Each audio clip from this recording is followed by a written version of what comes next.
скъпоценна бабо.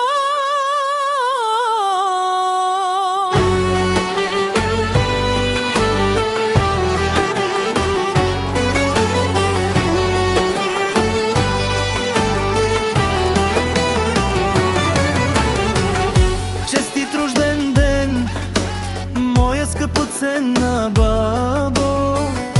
Ти си най-скъпото ми съкровище на този свят. От внука Кристиян с цялото ми сърце искам да знаеш, че винаги ще бъда до теб.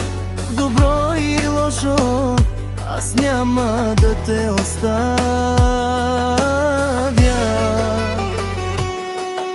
Много те обичам, бабо, от цялото си сърце, защото ти си част от моя свят и моето щастие.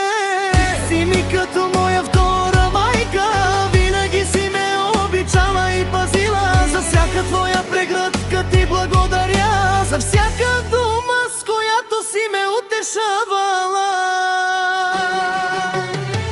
Пожелавам ти здраве, щастие и дълги години. Усмивката ти никога да не избледнява. Нека всеки твой ден бъде изпълнен с обич, а сърцето ти винаги да се радва.